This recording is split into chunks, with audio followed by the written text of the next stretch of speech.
धीरे बोलो कोई सुन ना ले।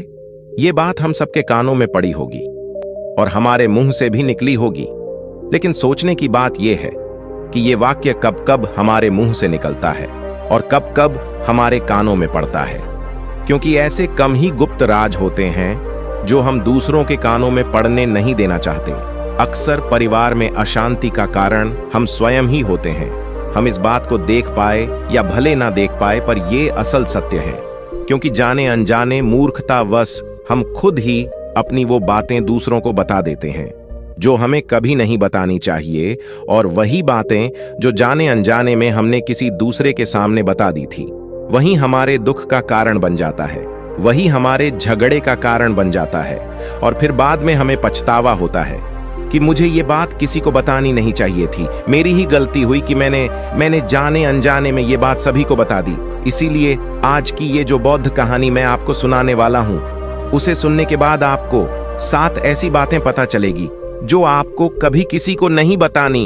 ये जो 7 बातें हैं जो आपको किसी को नहीं बतानी, क्यों नहीं बतानी, इसके पीछे का तर्क भी मैं आपको दूंगा। और इन 7 बातों के अलावा अगर आपको लगता है कि कोई बात ऐसी है जो मुझसे छूट गई या मैं नहीं बता पाया, तो कमेंट सेक्शन में जरूर बताना। इससे पहले कि आप इस बौद्ध कहानी में खो जाए, इस चैनल को सब्सक्राइब जरूर कर लें। तो चलिए कहानी शुरू करते हैं। एक समय की बात है, एक नगर में रामू नाम का एक युवक रहता था। वो युवक बहुत गरीब था, कुछ पैसा नहीं था उसके पास। 2 वक्त की दाल रोटी भी बड़ी मुश्किल से उसको नसीब होती थी। किसी काम की तलाश में दिन रात खोज करने पर भी उसे कोई काम नहीं मिल रहा था। फिर एक दिन उसने अपनी पत्नी के सामने अपनी सारी समस्या बता दी। उसने अपनी पत्नी को कहा कि मैं जिस जगह भी काम मांगने के लिए जाता हूं, तो हर कोई मुझे यह कहकर काम नहीं देता कि हमारे यहां काम की जरूरत नहीं है। मैं काम की तलाश कर करके थक चुका हूं। मुझे समझ नहीं आता कि मैं तुम लोगों का पेट कैसे भरूंगा, अपने बच्चों को कैसे पालूंगा, और ये चिंता मुझे दिन रात खाए जा रही है। यह सुनकर उसकी पत्नी ने कुछ सोचकर कहा कि तुम एक आदमी के पास सिर्फ एक बार ही काम मांगने के लिए जाते हो, और जब वो काम नहीं देता तो तुम दोबारा उसके पास जाते तक नहीं हो। अगर तुम्हें उनसे काम लेना है तो तुम्हें हमदर्दी जतानी होगी, तुम्हें उनसे हमदर्दी हासिल करनी होगी, अपनी गरीबी दिखानी होगी, ताकि वो लोग तुम्हारी मजबूरी समझकर तुम्हें काम पर रख लें। इसलिए शर्म मत करो, उन्हें अपनी मजबूरी बताओ, अपनी गरीबी बताओ, और इसी उपाय से तुम काम पा सकते हो। ये बात रामू की मस्तिष्क में बैठ गई और अगले दिन काम मांगने के लिए वो उसी सेठ के पास जा पहुंचा जहां पर वो पिछले दिन काम मांगने के लिए गया था। लेकिन इस बार उसने हाथ जोड़कर उस सेठ से प्रार्थना की, उससे विनती की कि वो बहुत गरीब है और उसे काम की बहुत आवश्यकता है। वो जो कुछ भी उसे देंगे वो उसमें संतुष्ट हो जाएगा, पर कृपया करके मुझे अपने यहां काम पर रख ले। उसकी ये हालत देखकर उस सेठ ने उसे अपने यहां काम पर रख लिया। वो रोज वहां पर काम पर जाने लगा। अंदर ही अंदर वो खुश तो था कि उसे काम तो मिला, लेकिन उसे वेतन दूसरे लोगों से कम मिलता था। वही काम जो दूसरे लोग कर रहे थे, उन्हें ज्यादा वेतन मिल रहा था और इसे कम वेतन मिल रहा था। जब इस बारे में उसने अपने सेठ से कहा तो सेठ ने कहा कि देखो भाई, तुम्हें काम की जरूरत थी, मैंने तुम्हें काम दिया, मेरा धन्यवाद करने की बजाय तुम मुझसे शिकायत कर रहे हो। यह कैसी बलवंत साहत है। यह सुनकर रामू वहीं पर चुप हो गया। बात कहीं ना कहीं सत्य थी, सच थी। सेठ ने तो उसे उसकी मजबूरी के हिसाब से ही काम दिया था और इसीलिए वो उसे अपने अनुसार ही वेतन देता था। लेकिन धीरे धीरे उसने ये बात अपने सगे संबंधियों और अपने दोस्तों को भी बताना शुरू कर दी कि उसका सेठ कैसा आदमी है और उसे कितना वेतन देता है। समय बीतता रहा और रामू पूरी लगन के साथ अपना काम करता रहा, लेकिन अब परिस्थितियां बदलने लगी थीं। सेठ अब रामू से दूसरे लोगों से ज्यादा काम लेता था और उनसे कम वेतन उसे देता था। ये बात रामू के मन को बहुत खलती थी। वो दूसरों से ज्यादा मेहनत कर रहा है और उनसे कम वेतन पा रहा है। इससे उसके आत्मसम्मान को बहुत गहरी चोट पहुंची। अब धीरे धीरे उसका मन अपने काम से हटने लगा। उसका मन काम में लगता ही नहीं था। जाहिर सी बात है कि ऐसी जगह किसका मन लगेगा जहां आदमी को अपने आत्मसम्मान के साथ समझौता करना पड़े। इसीलिए जल्द ही उसने अपना काम छोड़ दिया और वो घर पर आकर खाली बैठ गया। अब उसके पास घर का खर्चा चलाने के लिए भी पैसे नहीं बचे थे। इसीलिए उसने अपने सगे संबंधियों और अपने दोस्तों से सहायता मांगने शुरू की। लेकिन उसके दोस्त उसके सामने तो उसे दया का पात्र समझते थे, उसे दिलासा देते थे, लेकिन पीछे से उसका मजाक उड़ाते थे। वो कहते कि कितना बेवकूफ है, सेठ ने इतना काम लिया और बेचारे को पैसे भी नहीं दिए। अरे हम इसको पैसे दे दे तो ये कल हमारा भी पैसा नहीं वापस कर पाएगा, इसकी ऐसी हालत है, काम तो इसके पास कुछ है नहीं, पैसा कहां से लाकर देगा। और इसी वजह से रामू की हालत दिन पे दिन खराब होती जा रही थी। अब वो दिन रात तनाव में रहने लगा था। वही दोस्त, वही सगी संबंधी जो उसके अपने होने का दिखावा करते थे, वो उसे दया का पात्र समझ रहे थे। उन्हें उसके ऊपर तरस आ रहा था। सब लोग आकर उसे ज्ञान तो बहुत देते थे, लेकिन कोई सहायता नहीं करता था। और अक्सर ऐसा ही होता है, ज्ञान देने वाले तो बहुत मिल जाते हैं, लेकिन मदद करने वाले, उंगली पकड़कर, हाथ पकड़कर आगे चलाने वाले कितने लोग मिलते हैं। फिर एक दिन उसे पता चला कि पड़ोस वाली गांव में एक बौद्ध भिक्षु आया हुआ है जो बहुत ही ज्ञानी है। रामू इतना तनाव में था कि उसे कोई रास्ता नजर ही नहीं आ रहा था। इसीलिए जाने अनजाने वो उस बौद्ध भिक्षु के पास पहुंच जाता है। वहां पहुंचकर वो सीधे उनके पैरों में गिरकर रोने लग जाता है। वो रोते रोते उन्हें अपनी सारी परिस्थिति बताता है। उसे बताता है कि किस तरह उसके सेठ ने उसका फायदा उठाया और उसके सगे संबंधी उसके साथ कैसा व्यवहार रखते हैं। सारी बातें सुनकर बौद्ध भिक्षु ने उसे चुप कराते हुए कहा कि भंते, ये सारी समस्याएं तुम्हारी बुद्धिहीनता, तुम्हारी मूर्खता के कारण उत्पन्न हुई है। अगर तुम्हारे अंदर विवेक होता तो इनमें से एक भी समस्या तुम्हारा चित्त को दुखी नहीं कर सकता था। लेकिन तुमने अपने अविवेक के कारण, अपनी मूर्खता के कारण खुद ही अपने रास्ते में कांटे बिछा दिए। परंतु आज मैं तुम्हें 7 ऐसी बातें बताने जा रहा हूं जो भूल कर भी किसी को मत बताना, और इन बातों का अनुसरण करते हुए तुम बाहर से मिलने वाले दुखों को तो दूर कर ही सकते हो जो बेवजह दुनिया की वजह से तुम्हारे अंदर पनपते हैं। पहली बात जो किसी को नहीं बतानी चाहिए वो है अपनी मजबूरी। अपनी मजबूरी का दिखावा करके दूसरों का दया पात्र बनाकर उनकी सहायता लेने की गलती कभी मत करना।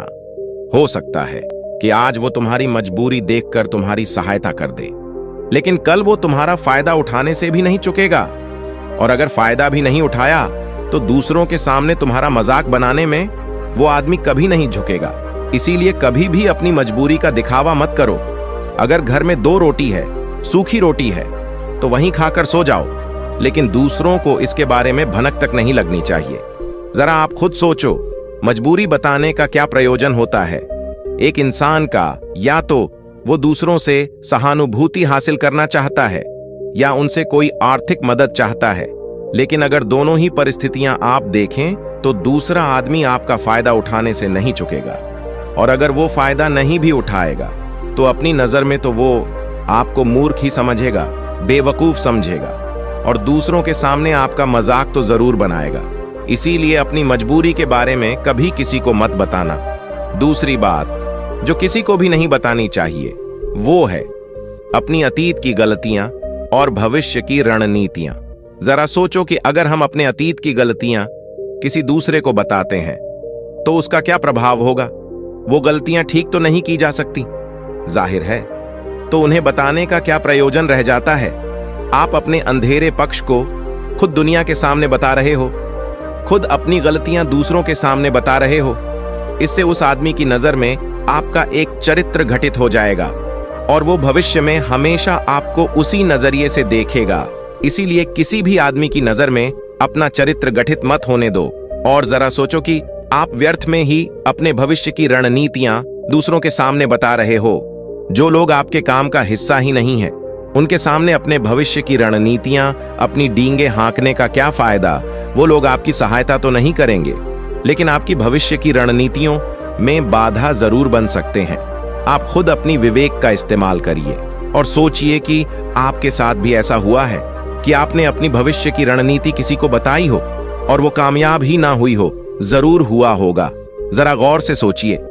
तीसरी बात जो किसी को नहीं बतानी चाहिए वो है अपने घर की बातें, जो भी हमारे घर के अंदर आपस में बातचीत होती है, हमारे माँ बाप के साथ, हमारी पत्नी के साथ, हमारे बच्चों के साथ, वो बातें परिवार तक ही सीमित रहनी चाहिए। अगर आप इन बातों का दूसरों के सामने ढिंढोरा पीटते हो तो दूसरों को आपके घर में घुसने का एक मौका मिल जाता है और वो इसका फायदा उठाने से कभी नहीं चूकेंगे। वो आपके परिवार के सदस्यों को आपसे दूर लेकर जाने की कोशिश करेंगे। अक्सर ऐसा होता है, हम समाज में देखते हैं कि हम अपने घर के झगड़ों को कम करने के लिए उन झगड़ों को अपने पड़ोसियों और दूसरे सगे संबंधियों को देते हैं, लेकिन इससे आपको सहायता कभी नहीं मिली होगी, बल्कि आपके घर की लड़ाई झगड़े और ज्यादा बढ़ गए होंगे। और वो जाहिर है, वो बढ़ेंगे अगर आप अपने माँ बाप की बात दूसरों को बताएंगे तो आपकी माँ बाप को बुरा लगेगा। यही कि हमारा बेटा हमसे बताए बगैर दूसरों को ये बातें बता रहा है, इसीलिए अपने घर की बातें और अपने घर की लड़ाई झगड़े किसी के सामने मत बताना। अगली बात जो मैं आपको बताने जा रहा हूं, जो किसी को नहीं बताने चाहिए, वो सुनने पर बहुत अजीब लग सकती है, लेकिन उसका सत्य भी मैं आपको एक तर्क के माध्यम से दूंगा। मैं कहता हूं कि अपनी आमदनी किसी को मत बताना। अब अपनी आमदनी ना बताने के पीछे क्या प्रयोजन हो सकता है? जरा सोचिए कि आप अपनी आमदनी अपने दोस्तों को बता देते हैं, तो जब आपके दोस्तों को जरूरत पड़ेगी तो वो सिर्फ आपको ही याद करेंगे, क्योंकि उनको पता है कि अगर आपकी आमदनी ज्यादा अच्छी है तो आप ही उनकी मदद कर सकते हैं, और इसीलिए ज्यादा लोग आपसे सहायता मांगेंगे। और जब आप उनकी सहायता नहीं करेंगे तो वो सोचेंगे कि इस आदमी के पास पैसे हैं, मेरी सहायता कर सकते हैं, लेकिन ये सहायता कर नहीं रहा है, और इसीलिए आपकी आमदनी आप दोनों दोस्तों के बीच एक झगड़े का कारण हो सकती है। कम आमदनी होगी तो लोग मजाक उड़ाएंगे, और ज्यादा होगी तो सहायता मांगेंगे, तो अपनी आमदनी बताने का कोई प्रयोजन नहीं है। अगली बात जो मैं आपको बताने वाला हूं, उसे अपनी घाट बांध लेना और किसी को ये बात मत बताना। अपनी कमजोरी और अपनी ताकत अक्सर इंसान को पता नहीं होता है कि उसकी कमजोरी या उसकी ताकत क्या है, लेकिन अगर आपको अपनी कमजोरी और अपनी ताकत पता है तो पहली बात तो आप बहुत ही बुद्धिमान आदमी हैं, और दूसरी बात कि आपको ये बातें किसी से साझा नहीं करनी है, क्योंकि अगर आपकी कमजोरियां दूसरों को पता चल गई तो वो आपकी कमजोरियों का फायदा उठाएंगे, और अगर आपकी ताकत पता चल गई तो वही ताकत आपकी कमजोरी बन जाएगी, क्योंकि वो ताकत दूसरे आदमी को पता है और वो ताकत की खाट भी ढूंढ ही लेगा। अपनी कमजोरी और अपनी ताकत अपनी पत्नी या अपने पति को भी नहीं बतानी चाहिए, क्योंकि इसके बाद आपको घर में उनसे हमेशा दब के रहना पड़ेगा। अगली बात जो किसी को नहीं बताने चाहिए वो है अपने मित्र और अपने शत्रु। आप अपने मित्रों के बारे में अगर दूसरे लोगों को बताएंगे तो वो आपके मित्रों के साथ अपनी घनिष्ठता बनाकर आपको धोखा दिलवा सकते हैं, आपके गहरे मित्रों को आपसे दूर करने का प्रयास कर सकते हैं। अक्सर आम आदमी ऐसा नहीं करता, लेकिन आपके दुश्मन ऐसा करने की कोशिश कर सकते हैं। और दूसरी तरफ आपके शत्रु का भी किसी को नहीं पता लगना चाहिए, क्योंकि आज जो आपका मित्र है, अगर कल वो आपका दुश्मन हो गया तो वो आपके दुश्मन के साथ ही मिलकर आपको परास्त कर सकता है, आपको धोखा दे सकता है। इसीलिए अपने सबसे अच्छे दोस्तों को भी अपने दुश्मन के बारे में कभी मत बताना। अगली और आखिरी बात कहना चाहता हूं कि जब तुम दान करते हो तो दान के बारे में भी किसी को मत बताना, नहीं तो दान करना व्यर्थ हो जाता है, बेकार हो जाता है। जब आप अपने दान का ढिंढोरा पीटते हो तो आप ये बता रहे हो कि मैं कितना बड़ा दानी पुरुष हूं, और ये आपके अंदर एक अहंकार निर्मित करेगा। इसीलिए दान गुप्त रूप से किया जाए उतना ही अच्छा होता है, उतना ही फलदायी होता है। जब आपका बायां हाथ दान कर रहा हो तो दाएं हाथ को भी ना पता चले कि बायां हाथ दान कर रहा है।